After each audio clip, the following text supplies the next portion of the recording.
Welcome back, my friends. My name is Eric. This is Mel7 Gaming, and we are going to play a little bit of Pathfinder today. We'll see how this goes. Judging by the views on our 2-episode kind of intro to turn-based, there's a need for some Pathfinder videos out there. I'll be honest with you. This is a game I've always loved to. I've always really wanted to love, and I've got 111 hours in it, which isn't a huge amount, but is significant. But most of that is trying over and over and over again to get into the game. And I'll be honest with you, initially I was fairly strongly into it till I hit the town management, kingdom management, and I really hated that. And that kind of killed it all for me going forward past that. So what we're going to try to do today is, and I know I said I wasn't going to in a previous video, but I've changed my mind. We're going to do a new game. We're going to do Varnhold's Lot. Now, Varnhold's Lot, Varnhold is the boss, and we are just a supporting character. Now, the initial kind of couple zones can be a little bit challenging. Partly because of the characters that they have made for you. I think, though, we can change many of those characters, and so we don't have to take them. And so we're going to do that. I'll make my character, and then I think I'll be able to make some additional characters to fill out the party. Varnhold himself is a rogue, and we've got an advisor who happens to be an evil mage. And then obviously us, that leaves 3 more slots in the party, which I think we can do. Now, there is going to be a fair amount of text and talking and not probably a huge amount of action. We'll try to do the first zone fight in this video. We'll see how it goes, but it might go a little bit slow for the first little bit. Just word of warning, all right? The second zone has a fair amount of action, so we'll see how it goes. Now, one of the big challenges to this save is that we don't control where we go. Varnhold does, and so I'm pointing at him on the screen like you can see him, and then I had to look at my screen to verify that you could not, in fact, like I didn't know.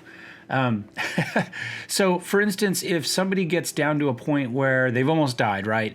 You've brought them back, but they're at that critical level. If they go below their health, they're going to be dead again, or they'll be dead. You can't just hop back to the inn, rest up, and come back to the zone. If you leave the zone, Varnhold takes over again and drives you where he wants to drive you. And so if you didn't finish that zone to your satisfaction, tough. So you can't just hop back and forth as you need to get done what you need to get done. So that's going to be some of the challenge, and we'll see if we can fix that. So it says, while celebrating your victory at Jamandi Eldori's mansion, you met another hero of the Stolen Lands, the mercenary captain Maegor Varn. While you build your barony in the Shrike Hills and the Gnarl Marshes, Varn and his people established their own nation of Varnhold on the plains of Dunsword. What challenges do they face? Play the story. The main campaign will reflect the consequences of the choices you make. Now, we're not going to tie this into a main campaign. I'm going to turn off the tutorial. Hopefully we won't need it for anything. My initial character here, we're not going to toss it into any of these. Will we? No. We'll just play it as our own little deal here. All right, so my initial character, I believe, is going to be a Stormwarden Archer, Ranger. I don't generally do ranged. I think it will be pretty useful early on, and I love the fact that we start, I think, at level 5, so we get a little bit deeper into the deal, so you're not just starting with a boring ranger that doesn't have any abilities yet because he's getting them later. We should have some pretty reasonable stuff, so we're going to start with that. I will cut away while I make the character. Maybe I'll just fast forward it. I don't know, it depends on how quickly it goes. I've got to find a picture that I like, and then we'll kind of go from there. Most of my characters are based on the character artwork. I don't make a character and then try to find something close enough. I generally try to find the picture and make the character I see in the picture come to life. So it does take me a little while. So we will maybe fast forward or maybe cut away, but we'll be back in a minute.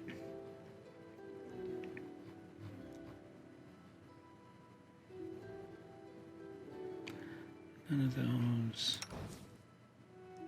No.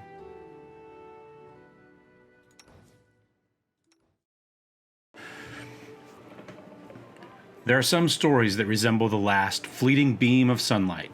As the sun sets in the fog, it gleams and disappears, leaving perhaps a bright trace in someone's memory. One such story is a town called Varnhold, and I, an author still unknown to you, shall convey it in every truthful and exciting detail.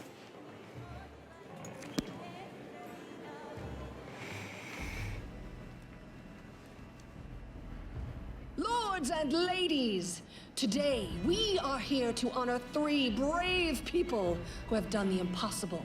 They've tamed the stolen lands.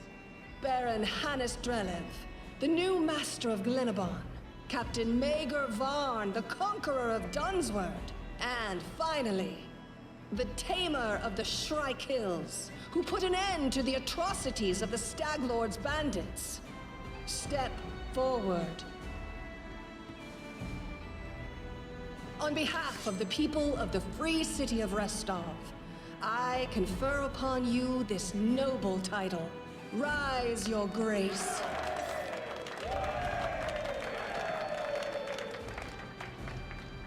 Step forward.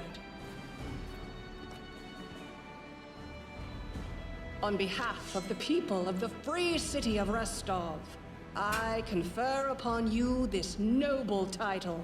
Rise, your grace.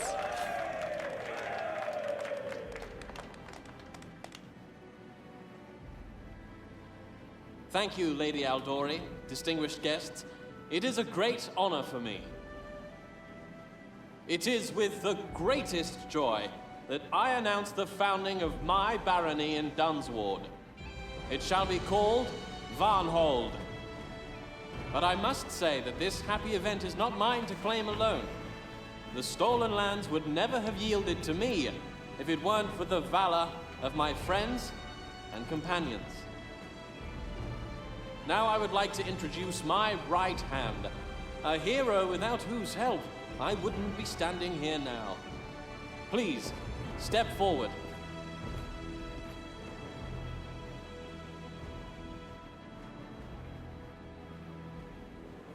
All right, so we've created Eric. We've used the Old Norse spelling for it just because why not? I was actually looking at creating a character for the main campaign and playing that instead and basing him off of Eric Bloodaxe, who was the last Viking king of Northumberland and also the king of Norway for a little while. So he was kind of fresh in my mind. So let's take a look at him real fast. We made him true neutral. He is a ranger. He's half elf. We have made him Stormwalker, and we've just gone all 5 levels straight into Stormwalker. As far as abilities go, we've primarily gone lore, nature, perception, and trickery.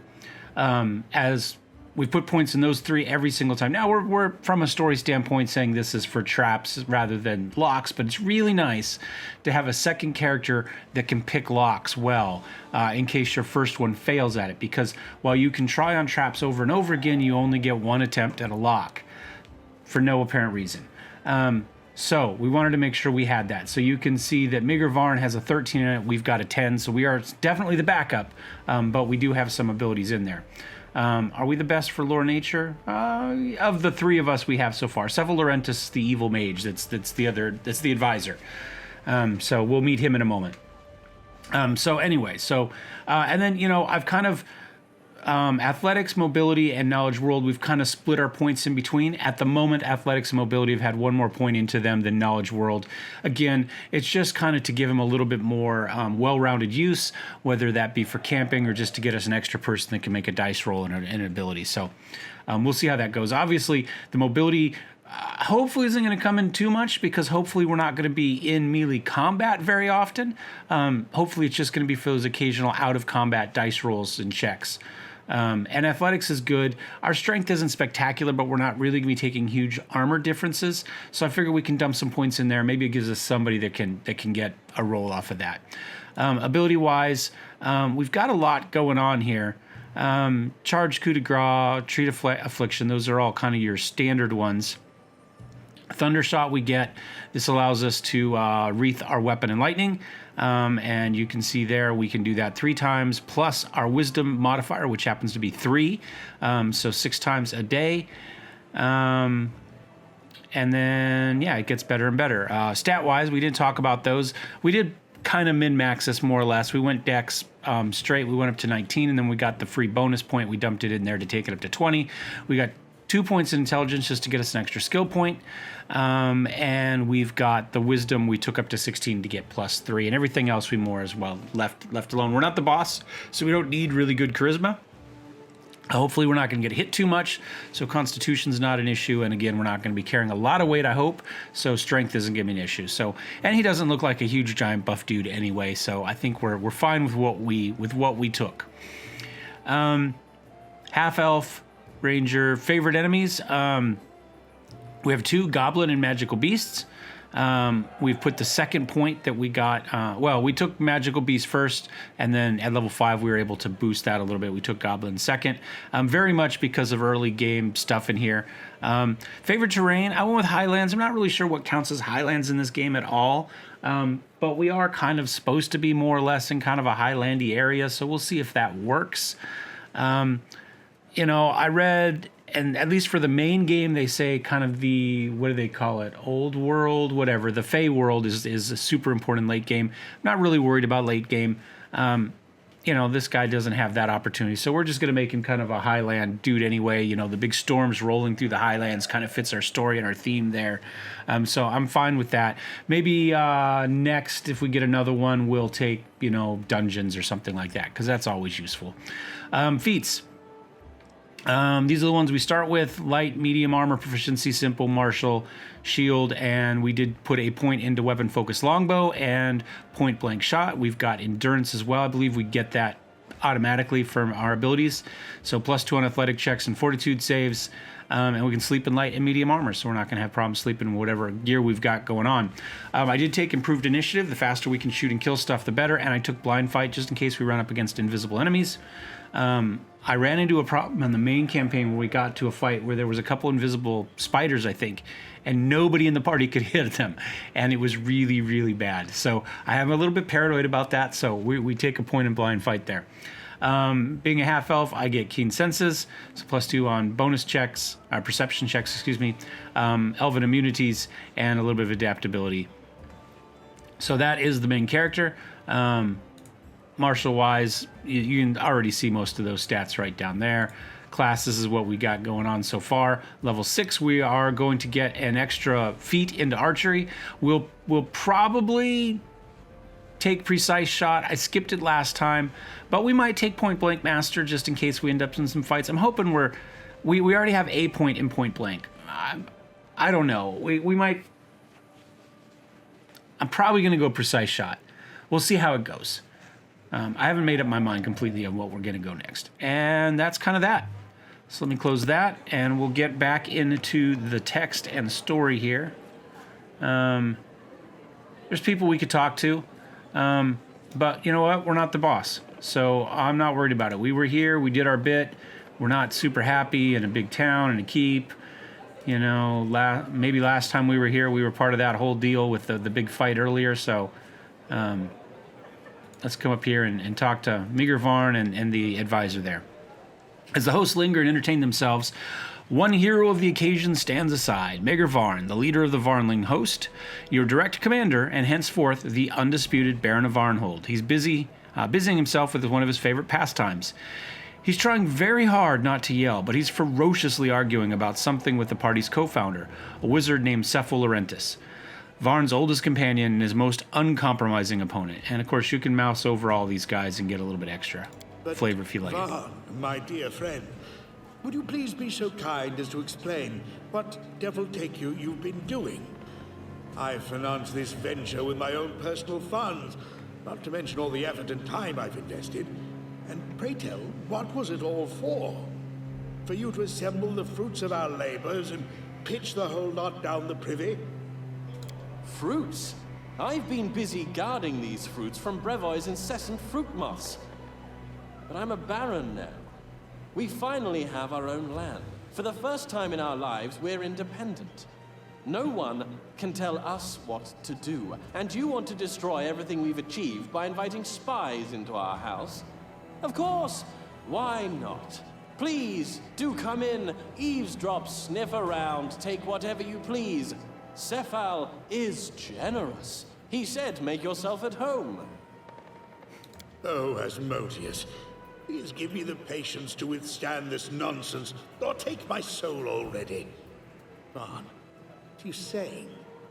What is this independence you speak of? We depend on Restov for literally everything. From the inflow of settlers to the food to feed them. I like Jumanji no more than you do, but it will take us years to free ourselves from her influence. Right now we must bow to our patron, brag about a title we received from her very hands. Yeah, that's kind of the point. We're only recognized by her. So we're only legitimate and only owners of our own barony because she recognizes it. If she chooses not, then we're just another bandit lord.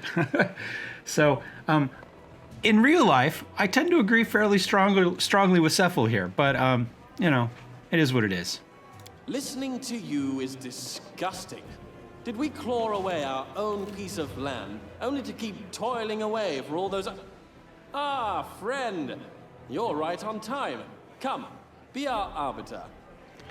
What are we arguing about? At issue is the fact that Jumanji Aldori has generously offered to Magar the use of her envoy. And who is Jumanji Aldori? The very same one who created our barony, and who could make it disappear with a flick of her finger. An insignificant figure in the grand scheme of things, no doubt.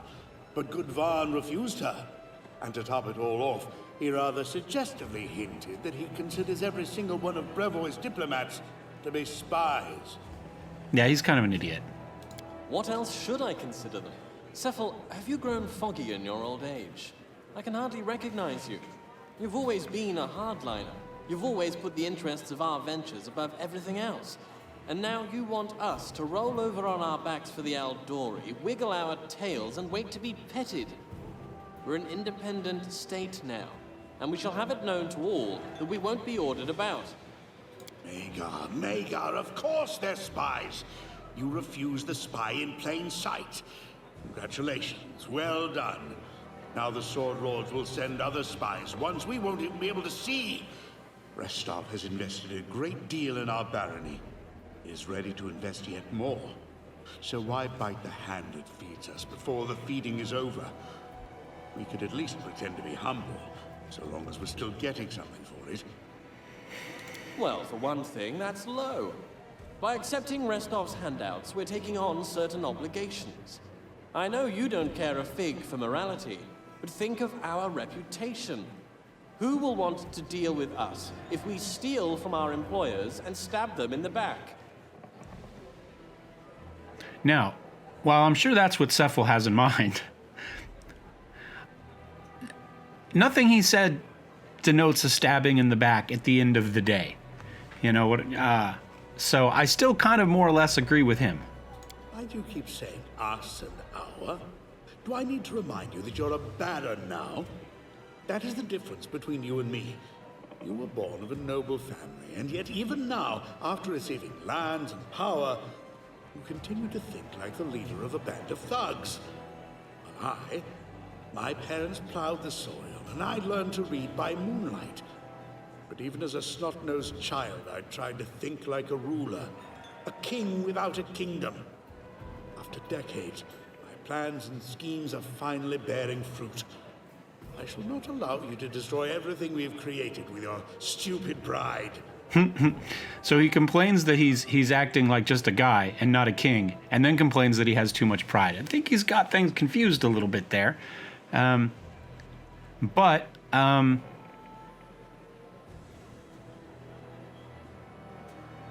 I think we'll agree with Cephal on this one. Cephal's right. We must be cautious or we'll lose Varnhold as quickly as we've won it. It won't be my hot temper that ruins us. It'll be your cunning and greed. In any game, the most important thing to know is when it's time to take your winnings and walk away. But that's where you're so wrong. Do you imagine this is a table we can get up from? No. A mercenary commander can pocket some loot and move to the other side of the continent. In becoming a baron, you've got yourself into a long, long game. You cannot simply leave it. But if you play it well, your children and grandchildren may get a turn. Yep. All right, enough arguing. What is done cannot be undone. You spoiled my game quite a bit, Magar, and I will not forget it in a hurry. We shall try to play with the hand we were dealt. Celebrations are over. It's time for everyday life. I suggest we exchange bows with the respected hosts and set off to Varnhold. Yep. Much work to do. Let's go.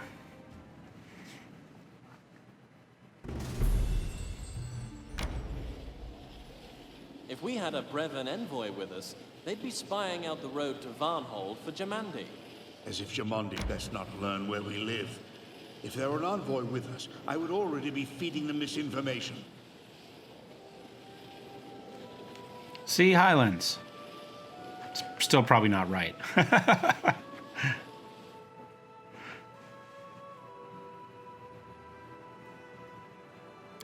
All right, so precise feat removes the penalty for firing into melee. So that is probably what we want next. Because we are going to fire into melee rather a lot.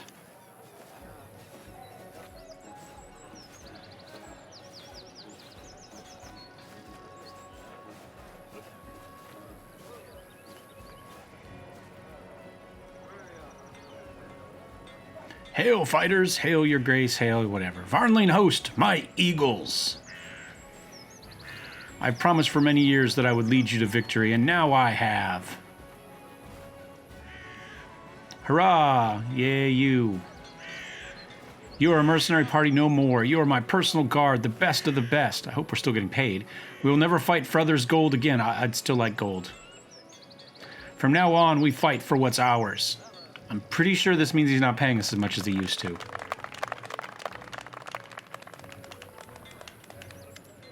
I think that's what that speech was about. Soldiers fall out, and only... Is the J silent or the K silent? Carity Icebach remains, looking as gloomy as ever despite the universal jubilation. The Sullen Dwarf is quartermaster and chaplain of the Varnling host, famous for her skill in dampening the commander's enthusiasm. Welcome back, Your Grace. Did you have fun at the celebration? Have enough to eat? Good. Then let's get back to work before you squander the whole barony. You should have gone with us. You would have liked it. I hate Restov. Besides, while you were at the ball, another bandit gang slithered into town. And who would have taken care of it if I weren't here, huh? Anyhow, another bandit gang. I don't know if that's another as opposed to the ones we kicked out to get here in the first place, or another bandit gang as opposed to another one than us. Anyway, the festivities are over. You're a baron now. Get to baroning. Losing my voice there already, early in the morning here. If you say so. To baroning. Here's my first order. I shall appoint you, Carity, as the treasurer. You, Cephal, should be my regent, and you, Eric, my general. Any questions? No? Then get to work. Well, General, here's your first order. Talk to Carity and pick 3 of our lads as your brothers in arms. I can't spare more than 3 now. Someone has to guard the capital. Take the best. Whoever will follow you to hell and back. And when you've gathered them together, come find me at the fort. There's something I need you to do. All right, and we're going to get 25,000 in cash. Cash money. Now, this is the issue I have early on in this game. I don't like any of the characters they give us. Any of them. So, the 3 we could easily take are these right here. We've got Tahara. Let me zoom in here. We've got Bruiser. Bruiser is a halfling monk, and I don't really have a problem with monks. Monks are a little bit fiddly and complicated for my taste. My biggest problem here is that while Bruiser hits very well, he does very little damage, and many of the mobs we're going to run into early have damage reduction, which means he routinely hits over and over and over again for 0 damage. So yeah, he's not super useful. Then we have Gekkor here, who is not a ranger with a pet elk. He is in fact a cleric, who is not good at healing, not good with archery, and his elk dies almost instantly in every single fight. In fact, it gets one shot on a regular basis on the second map that we're going to be headed to. And honestly, I don't remember what Tahara is, but I don't remember her being any good either. So I think if we're given the option, we're going to make 3 of our own characters. The problem is these 3 characters start with some magical gear, and I'm not sure if we make characters we're going to. We get 25,000 gold, so we can buy some stuff from Kerrity here, but we're not going to be able to maybe buy enough for 4 people. So we'll see how this goes. This may be a huge mistake, but I'm going to try to make 3 replacement characters for these if they will let us. Kerrity Icebox, formerly quartermaster and chaplain of the Varnling host, now treasurer to Varnhold, greets you with a curt nod. Over the years you spent in the party with this no-nonsense dwarf, she's only smiled 3 or 4 times, and never when she was sober. So, you finished celebrating, had your fun, now let's get to business. My gut tells me they aren't going to let us live peacefully like this in the land. Cheerful as always. What is there to be cheery about? Of course, a barony is a profitable venture, but do you have any idea what it's like to be treasurer? The quartermaster's job was a thorn in my butt, but this one is more like a wyvern's claw, or a whole wyvern. That right there is called foreshadowing. So, I need to take a team, someone from the team on a raid. So we could take Gekkor, Bruiser, and Tahara. That's right, she's a freebooter, whatever that class is called. It's a support class. Anyway, she's a freebooter, I believe is the specialized version of that one. No, I'd rather make my own choice. So, right, people no good sit in the fortress getting fat. So at this point, I can make 3 more characters, and that is, in fact, what I'm going to do. My plans at the moment, I think, are probably a paladin, because a paladin gives us a frontline tank, and maybe I will go heal spec on that. We'll go hospitaller to give us some healing, because we don't have any in the party at the moment. I'm kind of thinking maybe a barbarian, either the invulnerable rager or the heavy armored barbarian. I haven't decided which yet. And I'm kind of thinking an alchemist to get us just kind of some overall kind of, AoE, magical group, non-target point stuff if we've got swarms to fight, that sort of stuff. And once you have a couple of feats in so that they're not killing their party members, alchemists are stupid powerful. So I think those will be the 3 we'll go. So we'll get some healing, we'll get some tank action, and we'll get a little bit of kind of just damage support in the background. Also, they get some good abilities where they can buff people up fairly significantly. So an alchemist is a great support class. So that's what we'll go with. I will make the characters, and then we'll be back.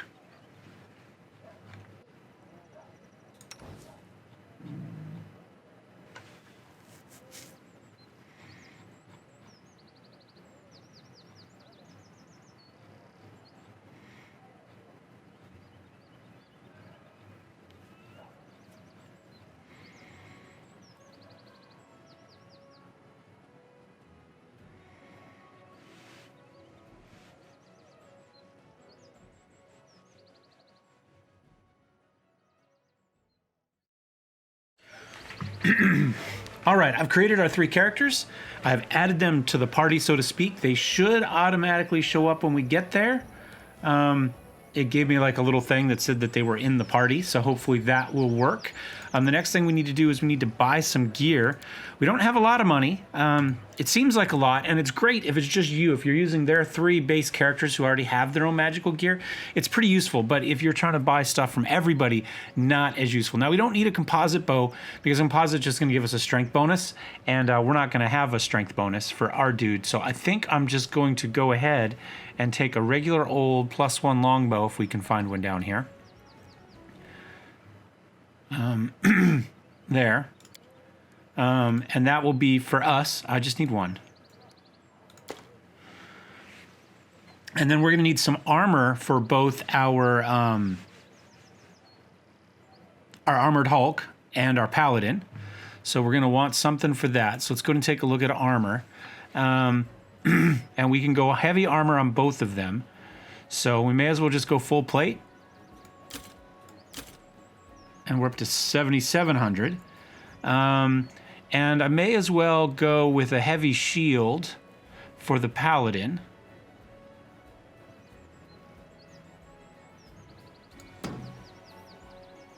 And go back to weapons. So she uses a scimitar. Because that is the weapon for her god. He's got a giant sword, so do we just do a great sword for him? Okay.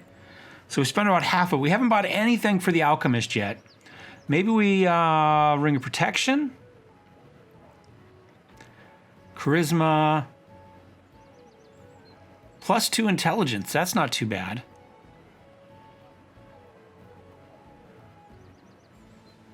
$65,000. Yeah, we're not buying that. I don't know. I don't know that we need it for him. He doesn't really need a whole lot of magic gear back there. I'm wondering if maybe we just... I mean, Ring of Protection's not bad.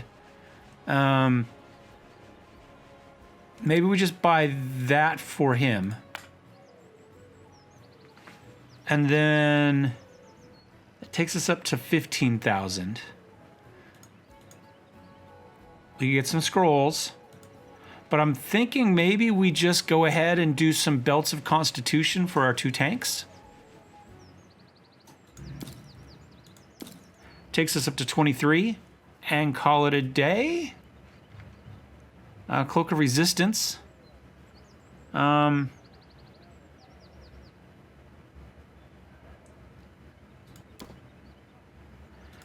a couple of those, and we're out of cash. There we go. All right. So now we should be able to. Now we'll be able to put all that stuff on our dudes when we get to that point. We'll only be able to, I believe. Oh no, we can see everybody here. So let's go ahead and give ourselves magic bow there. There we go. Let's go ahead and let's take a look at our alchemist here. And this is Kaimes, named after the inventor of alchemy, supposedly. He's level 5 grenadier. You can see we went dex and intelligence. And he doesn't have a 20 intelligence, but you know, it's okay. We got it up to 19. We'll get up to 20 next time we get a boost.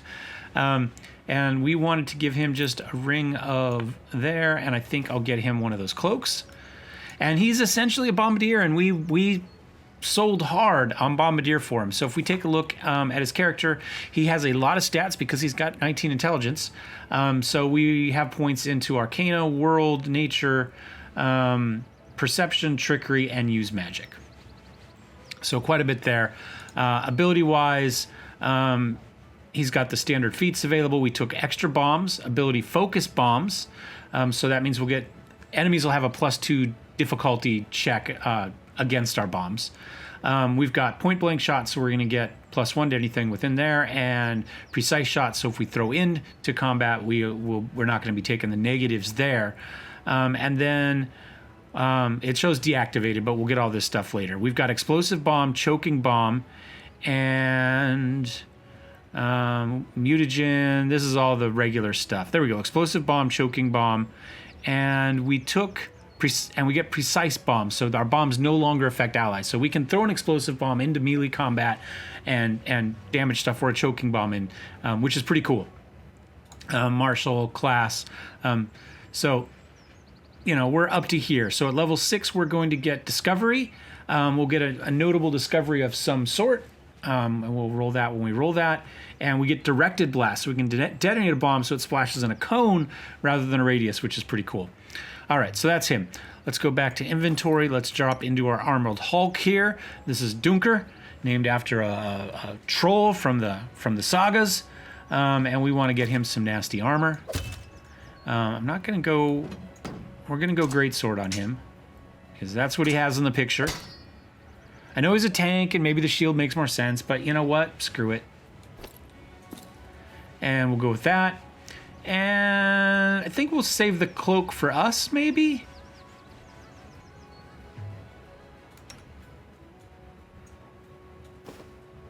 There we go.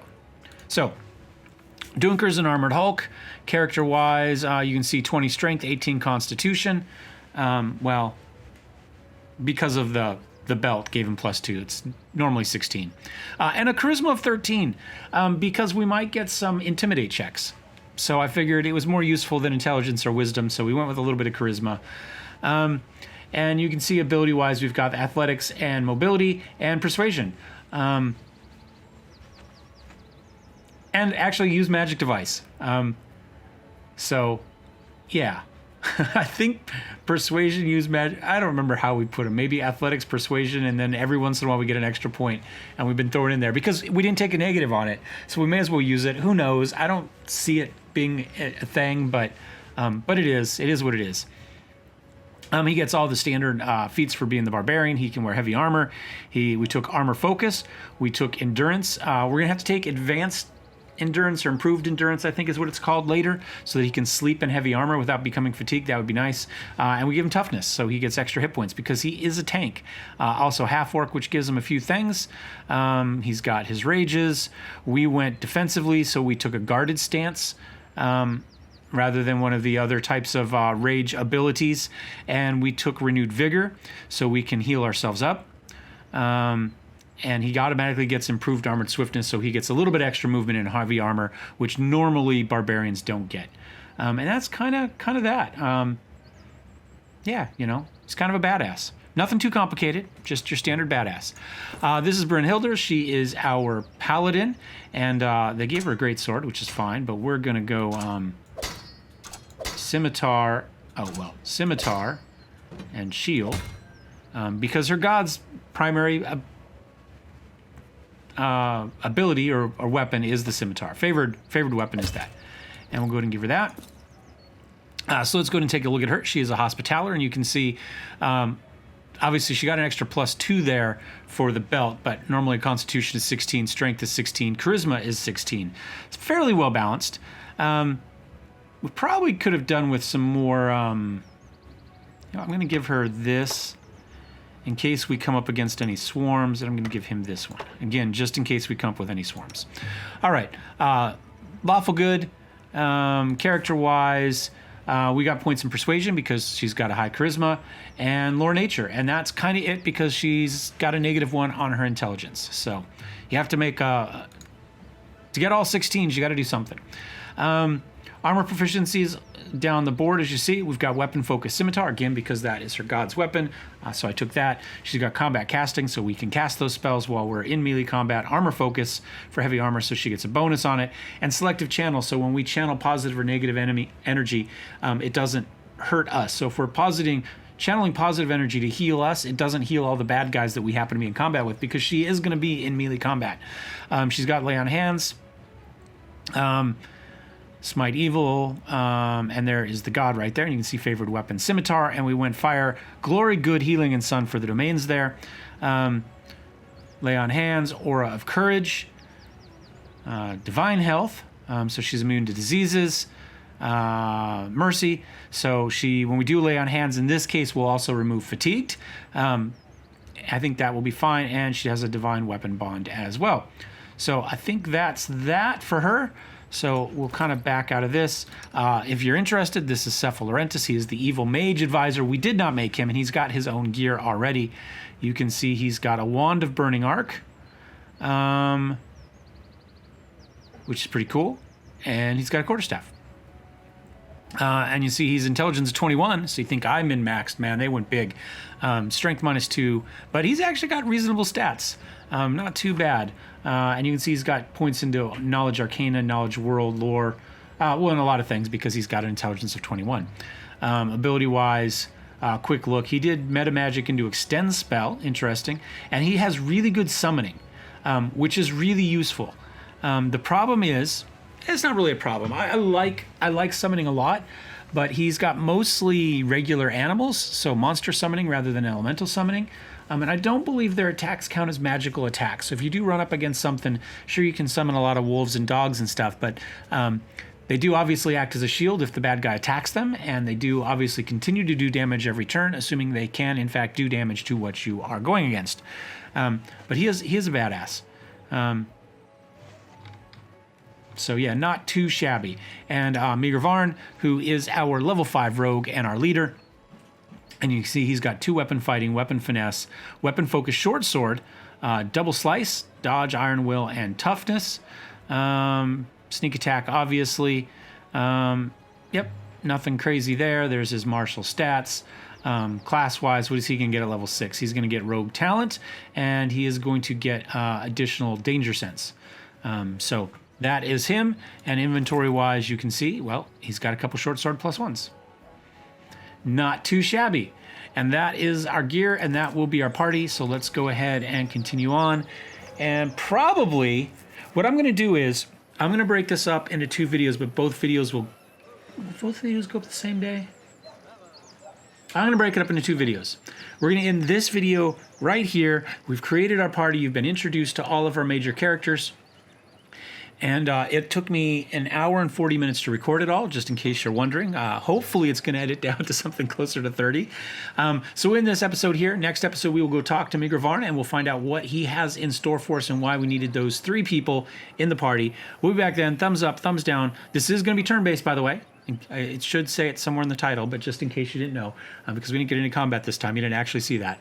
And we'll see you guys next time. Cheers.